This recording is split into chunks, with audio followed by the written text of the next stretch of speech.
Right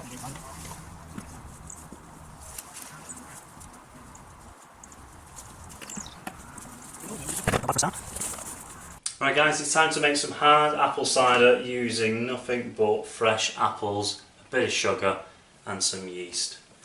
So I've got two different types of variety of apples. Can't tell you what they are. Two random trees that me and my mate found.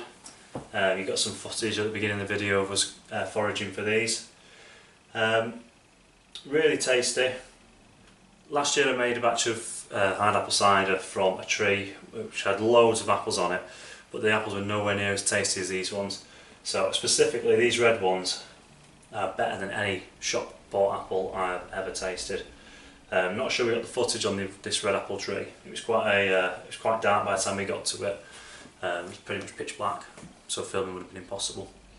But they're really tasty. So what you're going to need for today? You're going to need some apples.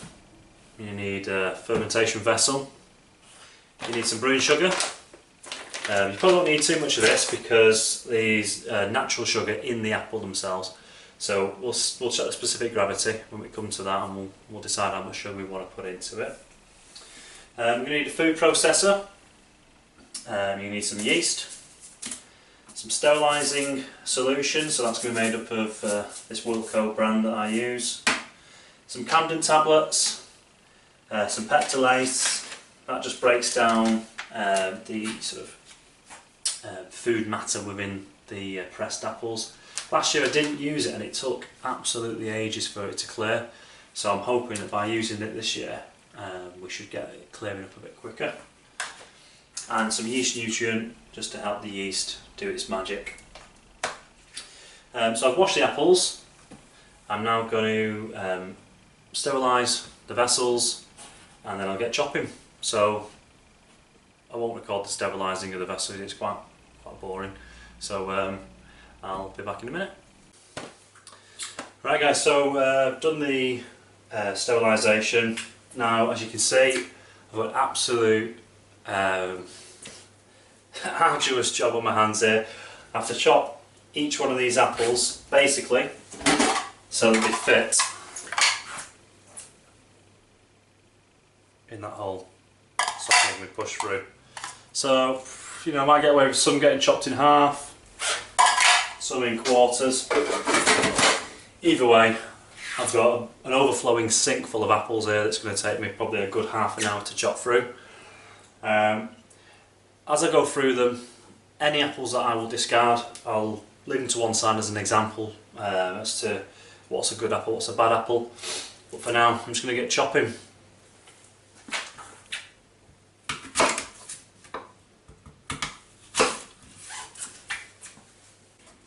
Okay, just a little tip guys, when you're trying to get rid of the apple core, stem, whatever you want to call it, you know, it can be a bit of a pain to pull it out like that. The easiest way to do it, chop the apple in half just before the core and then it just comes out like that. Show you again. So just before the core, straight in half, nice and easy. Okay, so we've just got a few examples of what we were talking about before, where some little nasties got inside the apple.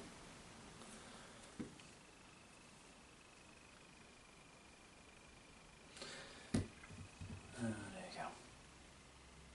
Now, I mean, these two, they just completely wrote off. This one, however, not cut into it yet, but it could be okay. So you can see there, you're still getting some impact off that little nasty. But there's nothing wrong with that bit. So, pour it out, in it goes. But then, they're in the bin for me. Right, so we're now going to move on to the food processing. So I'm just going to get that prepped up, and then we'll be back.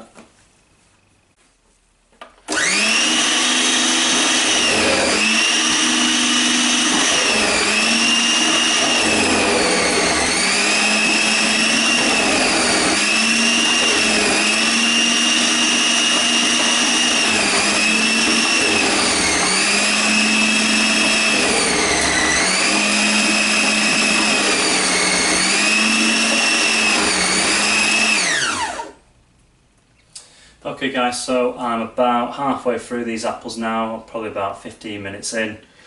It's a much faster way than I did it last year.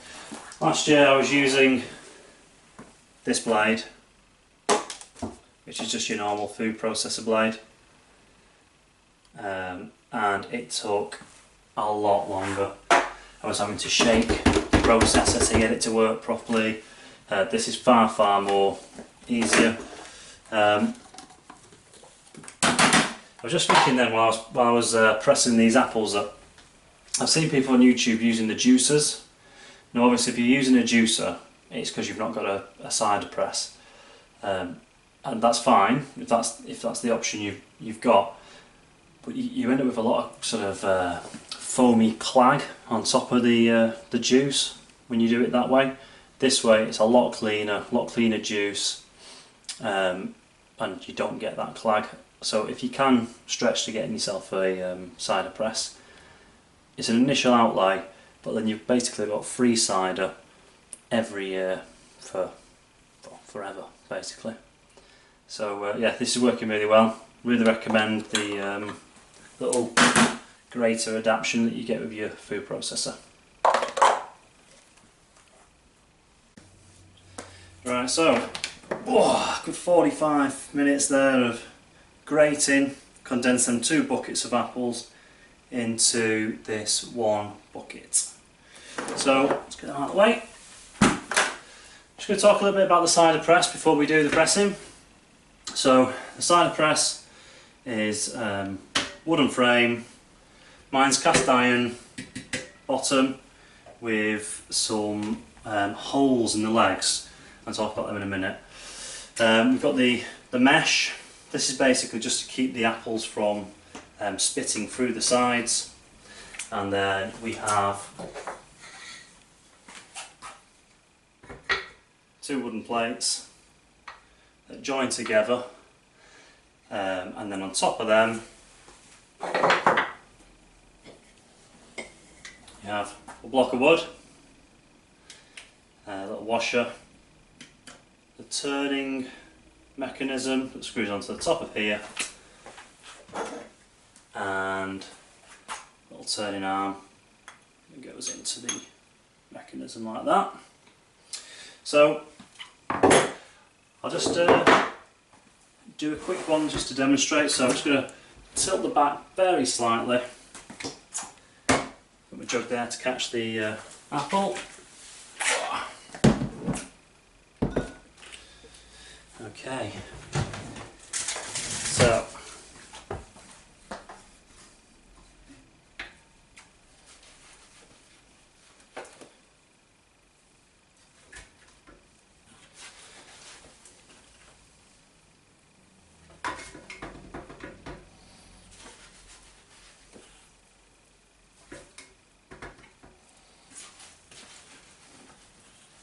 obviously it's all been sterilised and washed.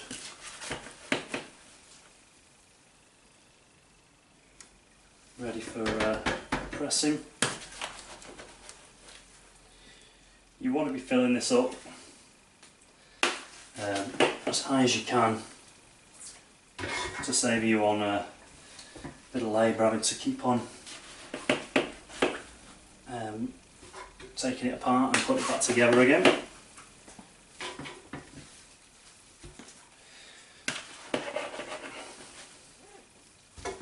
In the press itself, it's got paint on the mechanism, the screw mechanism, which stops any contaminants getting into the apples, and it's painted up to just below the wooden frame, which you probably can't see, so that's where I'm going to stop.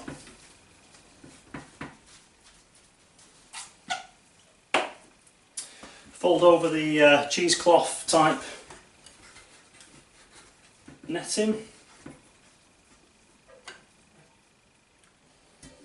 Move a couple of bits of stray apple there.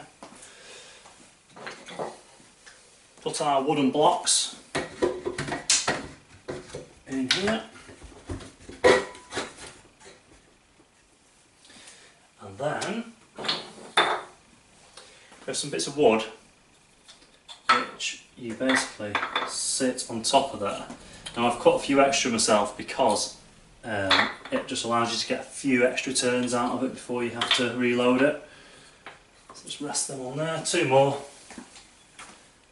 There we go. The wooden block and the washer. I'm going to screw the mechanism on. It's already starting to drip here. Just under the weight of the wood and the mechanism. So I'm just going to see if we can zoom in a bit closer. Okay, so I've got it a bit closer. You can just start to see it dripping, but you'll soon see as I turn this, put some pressure on. Soon see it come out a bit faster. There we go. Just trying to collect on the other side. And now we've got quite a nice flow coming off. And you can see how clear that is. No sort of gunk on it like you would get from using the juicer, sorry. So just keep turning, don't go too fast.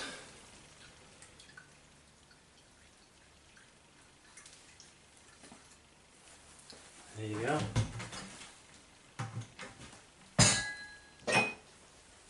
Now, just going to swap glasses, and then a sterilised container.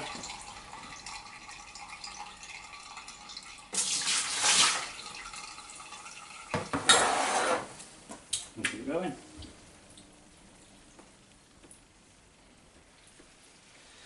Now the screws that you saw at the beginning, you may not be able to see them from where they are, they're on each of the feet. Basically what I can do with them is I can screw the press down to my workbench and in my garage, because I'm really going to have to get some leverage on this to really juice it all out, because you don't really want to waste a single drop. So from demonstrating the press point of view, that's about it. I'm now going to take the setup into the garage. I'm going to screw it down to my workbench. The lighting is not very good in there, so I'll come back once we've pressed it all and we can see how much we've got. Okay, so we've got a specific gravity reading. We're looking at a potential alcohol volume of about 4%. I'm happy with that. I have added in a little bit of dextrose or brewing sugar, and it's just to add a little touch more alcohol content, and I'm happy with where it's sitting there.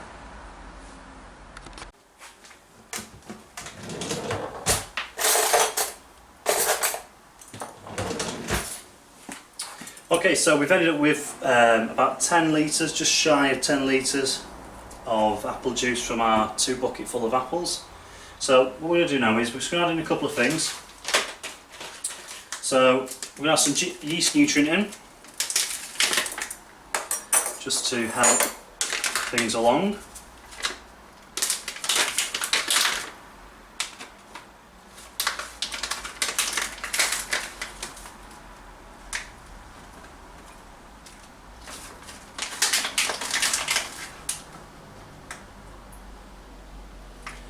Just about 1 teaspoon of that. Now for the Camden tablets,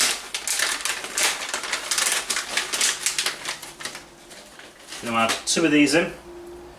So put them on the end of the spoon, another spoon. It's a case of just breaking them, grinding them into a powder.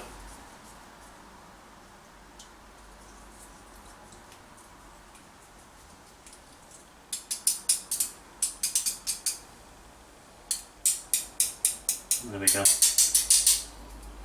And last of all, we're going to add in the pectolase. Well, this will break down hopefully any of the fibrous matter that's still in that juice, and I'm hoping, fingers crossed, tablespoon of that, a teaspoon of that, sorry. I'm hoping, fingers crossed, that it clears a lot quicker than it did last time. Just give all that a stir.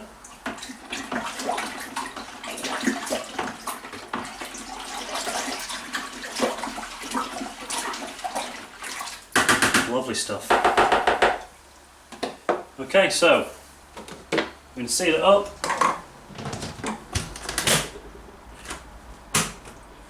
I'm going to wait for 24 hours before we pitch our yeast. Okay guys, so we're 24 hours after adding the Camden tablet and yeast nutrient. We're now going to add the yeast. I'm just going to sprinkle it on the top.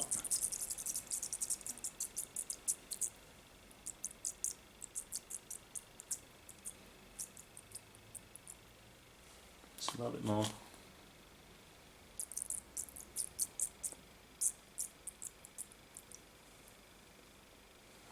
There we go. Simple as that. Get it sealed back up. Keep everything nice and sterile.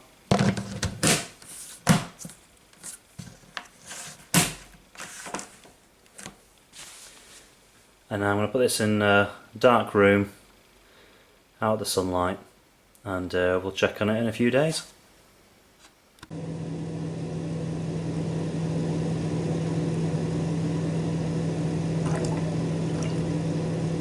So we've got fermentation well underway. Sorry about the noise of the fan in the background, and if you can hear Strictly Come Dancing, apologies about that as well. I'm hiding away from that. So we've got a nice steady bubble going through on this. It's been about 3 days now since adding the yeast, so we'll probably see this activity for about another 4 to 6-7 days depending on the temperature. It's got to that time of year where heating's come on now, so that might move it along a little bit quicker. However, it is in the downstairs bathroom, so it is nice and cool in here. So we'll just have to see how it gets on.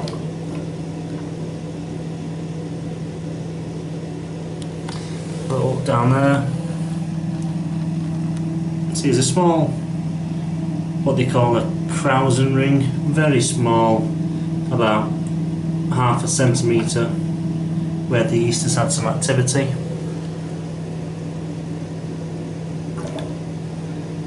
I'll come back and check it in a few days. Okay guys, so time has come. We're going to siphon off the fermented apple cider. It's been fermenting now for 2 or 3 weeks. Still getting some slow bubbles coming through, and I've left it a little bit just to clear before we go into the racking off process. So without further ado, let's crack it open and siphon off. We get a little taste as well at this point. See what we're looking at. Now you'll notice that the cider has cleared quite a lot in the time that it's been in the... oh, you can smell that. That smells good.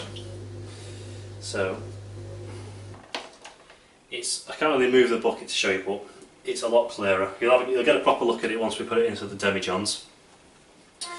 I'm just going to enter this into the bucket. If you see, I've got a sediment trap on there that stops the sediment going through. Well, that's the idea. A little clip on here to put it in. You can just see the, you might be able to see it in the video, you can just see where that is, so I can quite easily guide that down to where I want it. And then a little suck on here, and that'll get the cider flowing.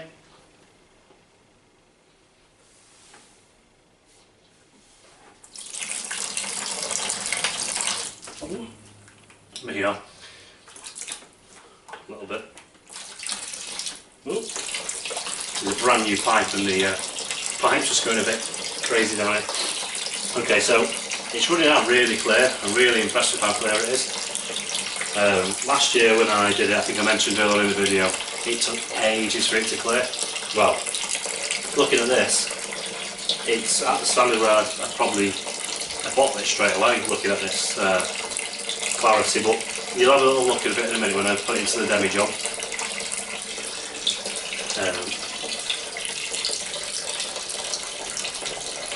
And you can see what you think about it. I'm just going to pause it for now while I siphon it off, and then we can have a proper look at it. Okay, so it's all racked off. It's into the other fermenting vessel. I'm now going to rack it off into the demijohn. Nice, clean, sterilised demijohn, so you can get a look at what the colour's like, what the clarity's like, and then we'll take it from there. So again, it's just going to be... Sorry, my little girl's in the background. I'm trying to multitask today. Yes, darling. Would you want to come over here? No. Do you want to come on the video? No. Come on. Oh, here she is. Here's trouble. Okay, so we're going to quickly rack off this one into the demijohn. I'll give you a little look at what the colour of it's like, what the clarity's like, and then we'll talk a little bit more about what we're going to do next. Let me just entertain this one. I'll be right back.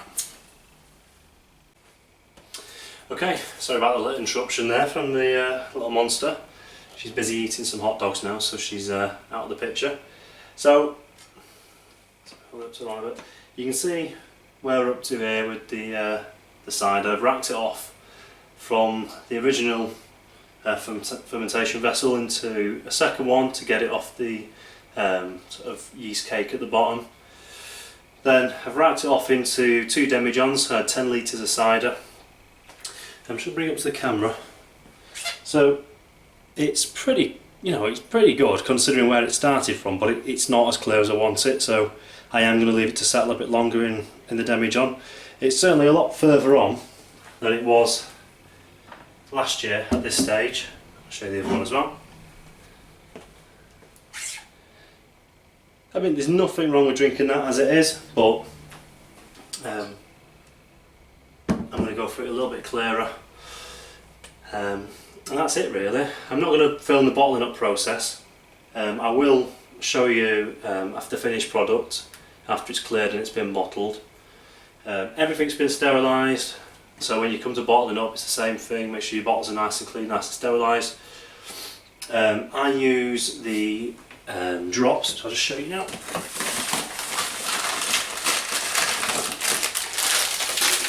I use the Cooper's,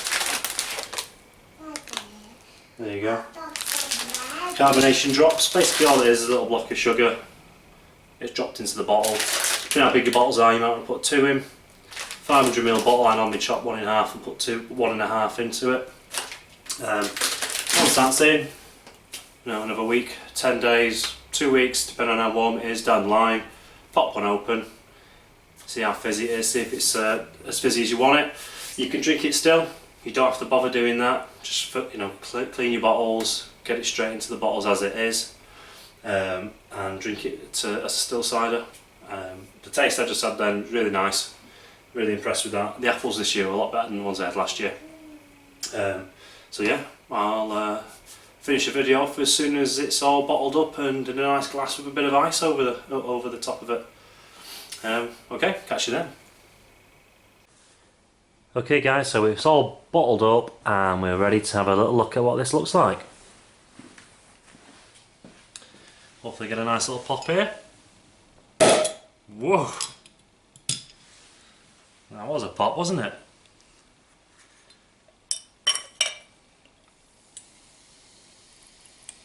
Very carbonated.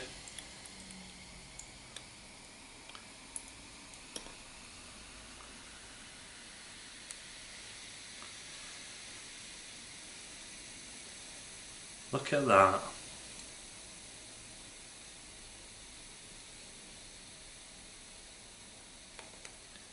That's turned out exceptional. A little bit of sediment there in the bottom, so leave that in there. Oh, look at that. Let's get a little zoom in so you can see how clear that's ended up.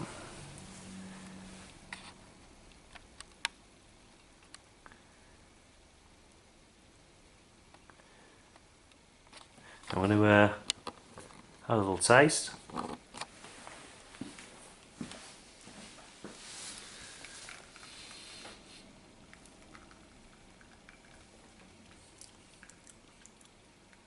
I'm really impressed with that.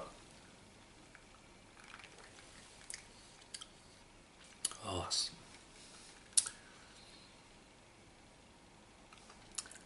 lovely. It's got that lovely dry cider taste to it.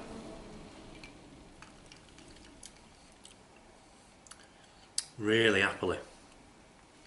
I can knock a few of them back, definitely.